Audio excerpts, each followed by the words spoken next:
जय हिंद। स्वागत है आप सभी का अपने यूट्यूब परिवार बी सेमेस्टर वाला में। चौधरी चरण सिंह विश्वविद्यालय मेरठ और उससे संबंधित सभी कॉलेज में यानी जो एफिलिएटेड कॉलेज हैं सभी कॉलेजों में आपके एग्जाम होने वाले हैं। BA, BSc, BCom, BBA, BCA second semester में को कुरिकुलर कोर्स का। को कुरिकुलर कोर्स में आपको पढ़ना क्या होता है? Human values and environmental studies. ठीक है, तो एग्जाम कब है सर? CCSU में यानी चौधरी चरण सिंह विश्वविद्यालय मेरठ में। तो 18 जून 2026 को आपका एग्जाम होने वाला है। ठीक है, 100% गारंटी के साथ आपका यहीं से सारे के सारे क्वेश्चन आने वाले हैं। इस क्लास में क्या सर टॉप 500 MCQs आपके इस क्लास में है? 500 MCQs हैं सर? बिल्कुल हैं। देखिए डिस्क्रिप्शन बॉक्स में प्लेलिस्ट का लिंक दिया गया है, जा करके आप लोग इस क्लास को अटेंड करने के बाद सारे क्लासेस अटेंड कर लीजिएगा जो आपके human values and environmental studies के कराए गए हैं। ठीक है, कुछ बच्चे प्लेलिस्ट का लिंक नहीं पाते हैं तो क्या करेंगे? देखिए आपको चिंता करने की आवश्यकता नहीं है, बीए सेमेस्टर वाला आपके साथ है, सारी सुविधाएं आपको उपलब्ध हैं और सारे सब्जेक्ट की तैयारी भी कराई जाती है। तो एक बार चैनल पर भी विजिट करके देख लीजिएगा। देखिए 7607574584 ये मेरा व्हाट्सअप नंबर है। अगर किसी को प्लेलिस्ट नहीं मिलेगा तो डायरेक्ट व्हाट्सअप पर मैसेज कर दीजिएगा, आपको तत्काल प्रभाव से प्लेलिस्ट का लिंक शेयर कर दिया जाएगा। ठीक है, तो यहाँ पर जो सारे के सारे क्लासेस करा के रखे गए हैं, अभी आपके पास समय है, 18 तारीख को एग्जाम है, तो सारे के सारे क्लासेस आप लोग अटेंड कर लीजिएगा। ठीक है ना, चलिए क्लास को स्टार्ट करते हैं। जितने भी चौधरी चरण सिंह विश्वविद्यालय मेरठ के बच्चे हैं बाबू ध्यान रखिएगा, आपके पास ये क्वेश्चन पेपर पहुंच गया है। तो आपकी ये जिम्मेदारी रहेगी अपने दोस्तों के साथ इस क्वेश्चन पेपर को शेयर कर दीजिएगा। एक लाइक मोस्टली सभी लोग कर देंगे और हाइप कर दीजिएगा। जितना ज़्यादा हाइप रहेगा और जितना ज़्यादा लाइक रहेगा उतना ज़्यादा क्लास ये रिकमेंड होता है बाकी बच्चों के पास। ठीक है, तो आपकी जिम्मेदारी है, आप लोग ये सारी चीज़ें करेंगे।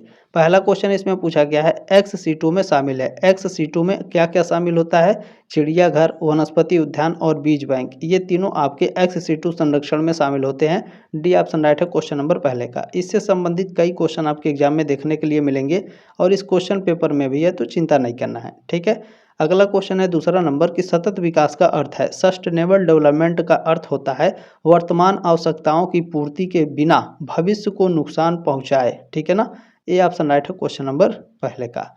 अगला क्वेश्चन देखिएगा, प्रश्न नंबर 3 आपका पूछा गया है, SDGs अपनाए गए, किसके द्वारा SDG अपनाया गया है? तो ये यूनाइटेड नेशंस के द्वारा SDG अपनाया गया है। आपके एग्जाम में पूछता है कि SDGs में आपके कितने लक्ष्य रखे गए हैं? 17 लक्ष्य आपके रखे गए हैं। ठीक है, चलिए अगला क्वेश्चन देखेंगे। प्रश्न नंबर 4 आपसे पूछा गया है कि सर्कुलर इकोनॉमी बढ़ावा देता है, किसको बढ़ावा देता है सर? तो पुनः उपयोग व पुनः चक्रण को, है ना, रीयूज और रिसाइकल को बढ़ावा देता है circular economy. B option right है क्वेश्चन नंबर 4 का। अगला क्वेश्चन देखेंगे, प्रश्न नंबर 5 आपसे पूछा गया है एनजीटी। एनजीटी का फुल फॉर्म आपके एग्जाम में कई बार पूछता है, तो ध्यान रखिएगा, नेशनल ग्रीन ट्रिब्यूनल इसका फुल फॉर्म होता है। और ये पूछ रहा है किससे संबंधित है? तो यह आपके पर्यावरण से संबंधित है, इन्वायरमेंट से। ठीक है ना, बी ऑप्शन आपका करेक्ट है। चलिए अगला क्वेश्चन प्रश्न नंबर 6 पूछा गया है AQI। AQI का फुल फॉर्म पूछता है आपके एग्जाम में, एयर क्वालिटी इंडेक्स इसका फुल फॉर्म होता है। और AQI मापता है, क्या मापता है सर? तो ये आपके वायु प्रदूषण को मापता है ना, ये मापता है कि वायु में कितना प्रदूषण है। बी ऑप्शन राइट है क्वेश्चन नंबर 6 का। अगला क्वेश्चन देखिएगा, प्रश्न नंबर 7 आपसे पूछा गया है बायोडाइवर्सिटी, है ना, बायोडाइवर्सिटी यानी जैव विविधता। जैव विविधता संरक्षण आवश्यक है, किसके लिए आवश्यक है सर? तो पारिस्थितिकी स्थिरता के लिए यानी इकोसिस्टम स्टेबिलिटी है इसके लिए, अर्थव्यवस्था के लिए और पर्यटन के लिए यानी टूरिज्म के लिए और इकोनॉमी के लिए भी आपका बायोडाइवर्सिटी यानी जैव विविधता संरक्षण आवश्यक है। ठीक है ना, किसके किसके लिए आवश्यक है फिर से जान लीजिए, जैव विविधता संरक्षण पारिस्थितिकी स्थिरता के लिए, अर्थव्यवस्था के लिए और पर्यटन के लिए सभी। तो डी ऑप्शन आपका राइट हो जाएगा। अगला क्वेश्चन 8 नंबर पूछा गया है, प्रदूषण नियंत्रण में व्यक्तियों की भूमिका है। प्रदूषण नियंत्रण में व्यक्तियों की भूमिका कैसी है? तो कचरा कम करना है, ऊर्जा बचाना है और जागरूकता यानी अवेयरनेस फैलाना है, ये सभी। तो डी ऑप्शन आपका राइट है। चलिए प्रश्न नंबर 9 आपसे पूछा गया है, मोस्ट इंपोर्टेंट क्वेश्चन रहेगा, पारंपरिक ज्ञान समर्थन करता है। जो आपका इंडियन ट्रेडिशनल नॉलेज है ये किसको सपोर्ट करता है? तो यह आपके सततता को सपोर्ट करता है, सस्टेनेबिलिटी को। ठीक है, ये ऑप्शन राइट है क्वेश्चन नंबर 9 का। अगला क्वेश्चन देखिएगा, प्रश्न नंबर 10 इसमें आपसे पूछा गया है कि पर्यावरण कानून का उद्देश्य है, जो एनवायरमेंटल लॉ होते हैं इसका उद्देश्य क्या होता है? तो पर्यावरण संरक्षण इसका उद्देश्य होता है, प्रोटेक्ट इन्वायरमेंट। ठीक है, ये ऑप्शन आपका राइट हो जाएगा। चलिए प्रश्न नंबर 11 पूछा गया है, मूल्य संघर्ष कब उत्पन्न होता है? जो वैल्यू कॉन्फ्लिक्ट होती है ये कब उत्पन्न होता है? जब दो या अधिक मूल्य टकराते हैं तब आपका मूल्य संघर्ष उत्पन्न होता है, वैल्यू कॉन्फ्लिक्ट उत्पन्न होता है। ठीक है, बी ऑप्शन आपका करेक्ट है। अगला क्वेश्चन देखिएगा, प्रश्न नंबर 12 पूछा गया है कि नैतिक सापेक्षता का अर्थ है, जो इथिकल रिलेटिविज्म है आपका, ठीक है, इसका अर्थ क्या होता है? इसका अर्थ होता है नैतिकता पारिस्थितिकी पर निर्भर करती है। बी ऑप्शन आपका राइट है। नैतिक सापेक्षता का अर्थ है नैतिकता पारिस्थितिकी पर निर्भर करती है। क्लियर हो गया? चले नेक्स्ट क्वेश्चन देखिएगा, प्रश्न नंबर 13 पूछा गया है, प्रबंधन में ईमानदारी का अर्थ है, ठीक है ना? तो प्रबंधन में ईमानदारी का अर्थ होता है मूल्यों और कार्यों में एक रूपता। बी ऑप्शन आपका राइट है। ठीक है, चलिए अगला क्वेश्चन देखेंगे, प्रश्न नंबर 14 आपसे पूछा गया है। क्वेश्चन कह रहा है कि विस्लो ब्लोइंग क्या है? तो विस्लो ब्लोइंग जो आपका है ये अनैतिक कार्यों की रिपोर्ट करना होता है। बी ऑप्शन आपका राइट है। अगला क्वेश्चन देखेंगे, हाँ बिल्कुल 14 का ऑप्शन नंबर बी करेक्ट है। बिल्कुल नेक्स्ट क्वेश्चन देखिए 15 नंबर, इसमें आपसे पूछा गया है कि आचार संहिता क्या होता है ना? तो जो आपका आचार संहिता है यह व्यवहार के लिए नैतिक दिशा निर्देश होते हैं, आचार संहिता। बी ऑप्शन आपका करेक्ट है 15 का। चलिए अगला क्वेश्चन देखेंगे, प्रश्न नंबर 16 आपसे पूछा गया है कि मूल्य आधारित प्रबंधन केंद्रित होता है, किस पर केंद्रित होता है? नैतिक सिद्धांत पर केंद्रित होता है। बी ऑप्शन आपका राइट है। अगला क्वेश्चन देखिएगा, प्रश्न नंबर 17 पूछा गया है, नैतिक विकास सिद्धांत किसने दिया? तो नैतिक विकास का जो सिद्धांत है यह आपका कोहल वर्ग के द्वारा दिया गया है। बी ऑप्शन राइट है क्वेश्चन नंबर 17 का। क्लियर हो गया? चलिए अगला क्वेश्चन देखेंगे, प्रश्न नंबर 18, इसमें आपसे पूछा गया है नैतिक विकास का उच्चतम स्तर। तो जो नैतिक विकास का उच्चतम स्तर है यह सार्वभौमिक नैतिक सिद्धांत है। सी ऑप्शन आपका राइट है। नेक्स्ट क्वेश्चन, प्रश्न नंबर 19 आपसे पूछा गया है, व्यवसायिक नैतिकता संबंधित है, किससे संबंधित है? व्यवसाय में नैतिक मुद्दे से संबंधित है। बी ऑप्शन आपका करेक्ट है। अगला क्वेश्चन प्रश्न नंबर 20 है, पारदर्शिता से होता है, ट्रांसपेरेंसी से क्या होता है? विश्वास का निर्माण होता है पारदर्शिता से, ट्रांसपेरेंसी से। ठीक है, बी ऑप्शन आपका करेक्ट है। अगला क्वेश्चन है 21 नंबर, मूल्य किसे कहते हैं? वैल्यू किसे कहा जाता है? तो व्यवहार को निर्देशित करने वाले विश्वास को वैल्यू कहा जाता है, मूल्य कहा जाता है। बी ऑप्शन आपका राइट है। अगला क्वेश्चन देखिएगा, प्रश्न नंबर 22 पूछा गया है। क्वेश्चन कह रहा है कि निम्न में से कौन मूल्य की विशेषता नहीं है? मूल्य की विशेषता क्या नहीं है? देखिए मूल्य स्थिरता होता है, स्टेबिलिटी होती है मूल्य में, सार्वभौमिकता होता है, ठीक है ना, और इसमें व्यवहार को प्रभावित भी करना होता है, लेकिन संख्यात्मक रूप से मापनीय नहीं होता है मूल्य। ठीक है, ये मूल्य की विशेषता नहीं है। सी ऑप्शन राइट है क्वेश्चन नंबर 22 का। अगला क्वेश्चन 23 नंबर पूछा गया है, टर्मिनल वैल्यू संबंधित है, टर्मिनल वैल्यू आपके अंतिम लक्ष्य से संबंधित होता है। बी ऑप्शन आपका राइट है। चलिए अगला क्वेश्चन प्रश्न नंबर 24 आपसे पूछा गया है। क्वेश्चन कह रहा है कि साधनात्मक मूल्य, ठीक है ना, साधनात्मक मूल्य यानी इंस्ट्रूमेंटल वैल्यूज, जो इंस्ट्रूमेंटल वैल्यूज होते हैं यह आपके लक्ष्य प्राप्त करने के साधन होते हैं। ठीक है, बी ऑप्शन आपका करेक्ट है। अगला क्वेश्चन देखेंगे, प्रश्न नंबर 25 पूछा गया है कि भारतीय संगठनों में मूल्य प्रणाली प्रभावित होती है, किससे? आध्यात्मिक परंपराओं से। बी ऑप्शन आपका राइट है। जो आध्यात्मिक परंपराएं होती हैं इससे भारतीय संगठनों में मूल्य प्रणाली प्रभावित होती है, किससे? आध्यात्मिक परंपराओं से या फिर आध्यात्मिक परंपराएं के कारण। ठीक है, चलिए क्वेश्चन नंबर 26 पूछा गया है कि ट्रांस कल्चरल वैल्यू का अर्थ है, ट्रांस कल्चरल वैल्यू का अर्थ होता है सभी संस्कृतियों में समान। बी ऑप्शन आपका राइट है। चलिए 27 नंबर क्वेश्चन है, स्वामी विवेकानंद के अनुसार चरित्र का निर्माण होता है किससे? अच्छे कर्मों की पुनरावृत्ति से। बी ऑप्शन आपका राइट है। अगला क्वेश्चन देखेंगे, प्रश्न नंबर 28 पूछा गया है, बिल्कुल 27 का बी करेक्ट है। देखें, 7 सामाजिक पाप किसने बताए? 7 सामाजिक पाप की अवधारणा महात्मा गांधी के द्वारा दिया गया है। बी ऑप्शन राइट है। मोस्ट इंपोर्टेंट रहेगा, गारंटी के साथ क्वेश्चन इसमें से कई सारे आपके एग्जाम में आएंगे, ये तो सही है, लेकिन 100% सारे विश्वविद्यालय में ये कॉमन क्वेश्चन है। महात्मा गांधी के 7 पापों की अवधारणा को इंटरनेट के माध्यम से अच्छे से याद कर लीजिएगा। याद करने का तरीका क्या है सर? तो कम से कम 5-6 बार उसी को लिख लीजिए, आपको याद हो जाएगा। रट्टा मारने की ज़रूरत नहीं है, जीवन में कभी भी रट्टा मार के मत पढ़िएगा, भूल जाएंगे। मैं बता रहा हूँ, हमेशा किसी भी चीज़ को याद करने का तरीका है, उसे लिख लीजिए, 5 बार 6 बार 10 बार लिखिए, हमेशा के लिए याद हो जाएगा। अगला क्वेश्चन है कि इनमें से कौन गांधी के पापों में नहीं है। गांधी जी ने जो 7 पापों की अवधारणा दी थी, उसमें बिना मेहनत का धन है, मानवता बिना विज्ञान है, चरित्र बिना ज्ञान है, लेकिन लाभ बिना तकनीक, ये महात्मा गांधी के 7 पापों में शामिल नहीं है। बाकी ये तीनों आपके शामिल हैं, तो डी ऑप्शन आपका करेक्ट हो जाएगा। अगला क्वेश्चन देखेंगे, प्रश्न नंबर 30 आपसे पूछा गया है, एपीजे अब्दुल कलाम के अनुसार मूल्य शिक्षा निर्भर करती है, किस पर निर्भर करती है सर? तो माता पिता और शिक्षक पर निर्भर करती है। बी ऑप्शन आपका राइट है। चलिए अगला क्वेश्चन 31 नंबर पूछा गया है, भ्रष्टाचार उल्लंघन करता है। भ्रष्टाचार किसका उल्लंघन करता है? ईमानदारी का उल्लंघन करता है। ए ऑप्शन आपका करेक्ट है। अगला क्वेश्चन है 32 नंबर पूछा गया है, रिश्वत है। रिश्वत क्या होती है? तो रिश्वत अवैध व अनैतिक कार्य होता है। बी ऑप्शन आपका राइट है। चलिए 33 नंबर क्वेश्चन है, गोपनीयता संबंधित है किससे? तो व्यक्तिगत डेटा सुरक्षा से संबंधित होता है। बी ऑप्शन आपका करेक्ट है। चलिए नेक्स्ट क्वेश्चन देखिएगा, प्रश्न नंबर 34 आपसे क्या पूछा गया है? क्वेश्चन कह रहा है कि साइबर खतरे में शामिल है। साइबर खतरे में क्या शामिल होता है? मैलवेयर शामिल होता है, फिशिंग और हैकिंग शामिल होती है। डी ऑप्शन आपका करेक्ट हो जाएगा। अगला क्वेश्चन है प्रश्न नंबर 35, इसमें आपसे पूछा गया है, यूके बर्बरी एक्ट संबंधित है। ये किससे संबंधित है? ब्राइबरी एक्ट संबंधित है। किससे संबंधित है? तो यह आपके भ्रष्टाचार से संबंधित है। बी ऑप्शन राइट है क्वेश्चन नंबर 35 का। ठीक है।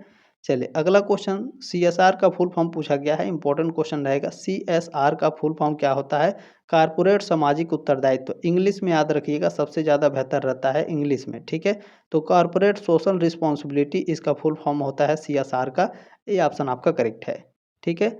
चलिए अगला क्वेश्चन है 37 नंबर, सीएसआर का उद्देश्य है। सीएसआर का उद्देश्य क्या होता है? तो सामाजिक कल्याण। ठीक है ना, social welfare. B option right हो क्वेश्चन नंबर 37 का। अगला क्वेश्चन देखिएगा, प्रश्न नंबर 38 38 नंबर क्वेश्चन है, सीएसआर पिरामिड किसने दिया? सीएसआर पिरामिड दिया गया था कैरोल के द्वारा। ठीक है ना, किसके द्वारा? कैरोल के द्वारा। बी ऑप्शन आपका राइट है। देखिए किसी भी क्वेश्चन में कोई डाउट होगा तो आप लोग कमेंट बॉक्स में कमेंट कर देंगे, या तो जो मैंने व्हाट्सअप नंबर दिया है आप मैसेज कर देंगे। ठीक है ना, क्योंकि ये क्वेश्चन पेपर है, बहुत ही बच्चों का डाउट रहता है। कारपोरेट गवर्नेंस सुनिश्चित करता है क्या? पारदर्शिता व उत्तरदायित्व तो सुनिश्चित करता है कारपोरेट गवर्नेंस।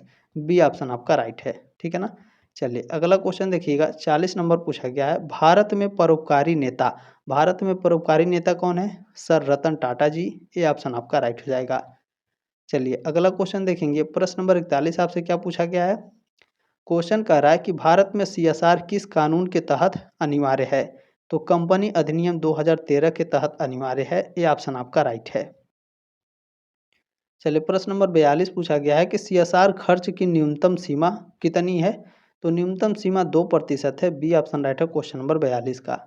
अगला क्वेश्चन देखेंगे, प्रश्न नंबर 43 पूछा गया है कि कारपोरेट गवर्नेंस सुरक्षा देती है किसको? तो शेयर धारक और हित धारक दोनों को। ठीक है ना, जो शेयर होल्डर्स हैं और स्टेक होल्डर्स हैं, दोनों को कारपोरेट गवर्नेंस सुरक्षा देती है। सी ऑप्शन आपका राइट है। चलिए अगला क्वेश्चन पूछा गया है कि स्टेक होल्डर में शामिल है। स्टेक होल्डर में आपके शामिल होते हैं ग्राहक, कर्मचारी और निवेशक। डी ऑप्शन आपका करेक्ट हो जाएगा। अगला क्वेश्चन है 45 नंबर, नैतिक नेतृत्व के लिए जरूरी है। इथिकल लीडरशिप के लिए क्या जरूरी होता है? तो मूल्य और ईमानदारी जरूरी होता है, वैल्यू और इंटीग्रिटी। बी ऑप्शन आपका राइट है। चलिए अगला क्वेश्चन है 46 नंबर की, सतत नीति का उद्देश्य है। सस्टेनेबल पॉलिसीज का अर्थ होता है या फिर इसका उद्देश्य होता है दीर्घकालिक संतुलन। ठीक है ना, long term balance. B option आपका करेक्ट है। अगला क्वेश्चन देखिएगा, अच्छा यहाँ क्वेश्चन 47 नंबर यहाँ पर लिखा गया है आपका। ठीक है ना, हरित अर्थव्यवस्था केंद्रित है। हरित अर्थव्यवस्था किस पर केंद्रित होती है? तो यह आपके सतत विकास पर केंद्रित होती है, सस्टेनेबल ग्रोथ पर। ठीक है ना, बी ऑप्शन आपका राइट है क्वेश्चन नंबर 47 का। चलिए क्वेश्चन नंबर 48 देख लेंगे, इसमें ईएसजी का अर्थ यानी ईएसजी का फुल फॉर्म आपसे पूछा गया है। तो ईएसजी का फुल फॉर्म क्या होता है? इंग्लिश में याद कर लीजिएगा। ठीक है ना, इन्वायरमेंटल सोशल गवर्नेंस इसका फुल फॉर्म होता है। बी ऑप्शन आपका करेक्ट है। ठीक है ना, पर्यावरण सामाजिक शासन। कभी कभी क्या होता है देखें, इंग्लिश में आपके क्वेश्चन पेपर बनाए जाते हैं और हिंदी में जब ट्रांसलेट किया जाता है ना, तो इस वजह से हिंदी में जो अर्थ होते हैं कभी कभी चेंज हो जाते हैं। जो शब्द होते हैं वो शब्द चेंज होता है, ये बात आपको याद रखना है। इंग्लिश में सबसे बेहतर है, याद रखिएगा। परोपकार क्या है? परोपकार क्या होता है? तो दान व कल्याणकारी गतिविधियां परोपकार के अंतर्गत आती हैं। बी ऑप्शन आपका राइट है। 50 नंबर क्वेश्चन क्या है, एथिकल ऑडिट मूल्यांकन करता है। एथिकल जो ऑडिट होता है किसका मूल्यांकन करता है, आपके नैतिक प्रदर्शन का मूल्यांकन करता है। बी ऑप्शन आपका राइट है, आपके इथिकल प्रदर्शन का, ठीक है ना। चलिए अगला क्वेश्चन, प्रश्न नंबर इसमें 51, इसमें पूछा गया है कि अनिश्चितता में निर्णय लेना क्या कहलाता है, उच्च जोखिम कहलाता है। बी ऑप्शन आपका राइट है। अगला क्वेश्चन 52 नंबर पूछा गया है, फार्मा उद्योग की दुविधा, फार्मा उद्योग की दुविधा मूल्य बनाम उपलब्धता है। ए ऑप्शन आपका राइट है। अगला क्वेश्चन 53 नंबर पूछा गया है कि उदारीकरण दुविधा जुड़ी है, किससे जुड़ी है सर, तो बाजार स्वतंत्रता बनाम नियंत्रण से जुड़ी है। ए ऑप्शन आपका राइट है। अगला क्वेश्चन देखिएगा, प्रश्न नंबर 54, 54 नंबर क्वेश्चन पूछा है, एकाधिकार से होता है, मोनोपोली से क्या होता है, तो शोषण होता है मोनोपोली से, एकाधिकार से। बी ऑप्शन आपका राइट है। अगला क्वेश्चन देखिएगा, इसमें आपसे पूछा गया है मानकीकरण दुविधा है, मानकीकरण किसकी दुविधा है, तो एक रूपता बनाम लचीलापन की दुविधा है मानकीकरण। ये ऑप्शन आपका राइट है। चलिए अगला क्वेश्चन है 56 नंबर कि गुणवत्ता दुविधा है, गुणवत्ता दुविधा किससे संबंधित होता है, लागत बनाम गुणवत्ता से संबंधित होता है। ये ऑप्शन आपका राइट है। नेक्स्ट क्वेश्चन 57 नंबर पूछा गया है, साइबर सुरक्षा दुविधा, तो साइबर सुरक्षा दुविधा क्या है, गोपनीयता बनाम निगरानी है। ये ऑप्शन आपका राइट है। अगला क्वेश्चन देखेंगे 58 नंबर है, नैतिक, ठीक है, निर्णय नैतिकता में जरूरी है, डिसीजन इथिक में क्या जरूरी होता है आपका, इसमें जरूरी होता है निष्पक्षता। बी ऑप्शन आपका राइट है। अगला क्वेश्चन है 59 नंबर, इसमें पूछा गया है उपयोगितावादी दृष्टिकोण, उपयोगितावादी दृष्टिकोण अधिकतम लोगों के लिए अधिकतम भलाई है या फिर अधिकतम लोगों के लिए अधिकतम सुख, ऐसे लिख करके देता है, ठीक है। तो बी ऑप्शन राइट है क्वेश्चन नंबर 59 का, ठीक है। चलिए अगला क्वेश्चन है 60 नंबर पूछा गया है कि कर्तव्य आधारित नैतिकता, कर्तव्य आधारित नैतिकता कर्तव्य से संबंधित होता है। बी ऑप्शन आपका राइट है, ठीक है ना। चलिए अगला क्वेश्चन देखेंगे, बिल्कुल 60 का बी करेक्ट है। 61 नंबर क्वेश्चन है कि प्राथमिक उत्पादकता होती है, प्राइमरी प्रोडक्टिविटी क्या होता है, तो ये आपका उपभोक्ता होता है प्राथमिक उत्पादकता, ठीक है। बी ऑप्शन आपका करेक्ट है। अगला क्वेश्चन है 62 नंबर, इसमें पूछा गया है कि ट्रैफिक स्तर क्या है, तो जो ट्रैफिक स्तर होता है यह खाद्य श्रृंखला में स्थिति होती है। ए ऑप्शन राइट है क्वेश्चन नंबर 62 का, ठीक है। अगला क्वेश्चन इसमें आपसे पूछा गया है, जैव आवर्धन प्रभावित करता है किसको, तो उच्च ट्रैफिक स्तर को। बी ऑप्शन आपका करेक्ट है। अगला क्वेश्चन पूछा गया है इसमें, जैव विविधता हॉटस्पॉट, जैव विविधता हॉटस्पॉट अधिक विविधता व खतरा है। बी ऑप्शन आपका राइट है क्वेश्चन नंबर 64 का, ठीक है। चलिए अगला क्वेश्चन है 65 नंबर, क्वेश्चन आपसे क्या पूछा गया है, देखिए क्वेश्चन कह रहा है आपसे कि सतत उपभोग, सस्टेनेबल जो कंजप्शन है ये क्या है, सस्टेनेबल कंजप्शन जो होता है संसाधनों में कुशल उपयोग होता है। बी ऑप्शन आपका राइट है, सतत उपभोग यानी संसाधनों का कुशल उपयोग, ठीक है। अगला क्वेश्चन क्या है, जलवायु परिवर्तन का कारण है, जलवायु परिवर्तन का कारण होता है क्या, बताइए। बिल्कुल, ग्रीन हाउस गैसेस जो हैं आपके जलवायु परिवर्तन के कारण हैं। ये ऑप्शन आपका राइट है 66 का, ठीक है। अगला क्वेश्चन पूछा गया है, कार्बन फुटप्रिंट मापता है, क्या मापता है सर, तो यह कार्बन उत्सर्जन को मापता है। बी ऑप्शन आपका राइट है। अगला क्वेश्चन देखिएगा 68 नंबर आपसे पूछा गया है, सर्कुलर इकोनॉमी कम करता है, क्या कम करता है, प्रदूषण कम करता है, संसाधन दोहन और कचरा कम करता है। डी ऑप्शन आपका राइट है। चलिए अगला क्वेश्चन प्रश्न नंबर 70 आपसे पूछा गया है, एयर क्वालिटी इंडेक्स यानी AQI में शामिल है, क्या शामिल है, तो इसमें PM10, PM2.5 और NO2 शामिल है, ये सभी, तो डी ऑप्शन आपका राइट है, ठीक है ना। अगला क्वेश्चन प्रश्न नंबर 71, 71 नंबर क्वेश्चन है, व्यक्तिगत जिम्मेदारी, तो जो व्यक्तिगत जिम्मेदारी होती है प्रदूषण कम करना है, जागरूकता है, सतत जीवन शैली है। डी ऑप्शन आपका राइट हो जाएगा। अगला क्वेश्चन प्रश्न नंबर 72, 72 नंबर क्वेश्चन है, जनसंख्या वृद्धि प्रभाव डालती है, किस पर प्रभाव डालती है, पर्यावरण पर, अर्थव्यवस्था पर और संसाधनों पर भी। डी ऑप्शन आपका राइट है। अगला क्वेश्चन है, SDGs target year is, SDGs का लक्ष्य वर्ष क्या है, तो 2030 तक इसका लक्ष्य है। बी ऑप्शन आपका इसमें राइट है और इसमें 17 लक्ष्य हैं, याद रखिएगा, ठीक है। चलिए अगला क्वेश्चन पूछा गया, सर्कुलर इकोनॉमी में उद्यमिता, सर्कुलर इकोनॉमी में उद्यमिता अवशिष्ट पुनः उपयोग है, पुनः चक्रण व्यवसाय है और सतत नवाचार है, ये सभी, तो डी ऑप्शन आपका राइट है 74 का। अगला क्वेश्चन देखिएगा प्रश्न नंबर 75, 75 नंबर क्वेश्चन पूछा गया है, पर्यावरण कानून सुनिश्चित करते हैं, क्या सुनिश्चित करते हैं, तो संरक्षण, किसका संरक्षण? संसाधनों का संरक्षण, संरक्षण, विनिमय, ये तीनों के तीनों तो ऑप्शन नंबर ए करेक्ट हो जाएगा सभी। ठीक है, चलिए अगला क्वेश्चन है कि पारंपरिक ज्ञान बढ़ावा देता है, जो ट्रेडिशनल नॉलेज होता है ये किसको बढ़ावा देता है? ये संरक्षण को बढ़ावा देता है, सततता को भी और पर्यावरण अनुकूल प्रथाओं को भी। डी ऑप्शन आपका राइट है। अगला क्वेश्चन देखिएगा, प्रश्न नंबर 77, इसमें आपसे पूछा गया है कि अंतर्राष्ट्रीय जो प्रयास होते हैं यह जलवायु समझौते होते हैं, जैव विविधता संधियाँ होती हैं और प्रदूषण नियंत्रण भी होते हैं। सी ऑप्शन आपका राइट है क्वेश्चन नंबर 77 का। अगला क्वेश्चन देखिएगा 78 नंबर, 78 नंबर क्वेश्चन है कि पारिस्थितिकी सेवाएं जो होती हैं विनियामक सेवाएं होती हैं, प्रदाय सेवाएं और सांस्कृतिक सेवाएं भी होती हैं। डी ऑप्शन आपका राइट है। ठीक है, चलिए अगला क्वेश्चन देखेंगे, प्रश्न नंबर 79, 79 नंबर क्वेश्चन है कि प्रदूषण नियंत्रण के लिए जरूरी है, क्या जरूरी है? तो तकनीक जरूरी है, यानी टेक्नोलॉजी, पॉलिसी और अवेयरनेस, जागरूकता, नीति और तकनीक, ये सभी जरूरी है। बी ऑप्शन आपका करेक्ट हो जाएगा। चलिए अगला क्वेश्चन, इसमें आपसे पूछा गया है कि सतत भविष्य निर्भर करता है किस पर? जो सस्टेनेबल फ्यूचर है किस पर निर्भर करता है?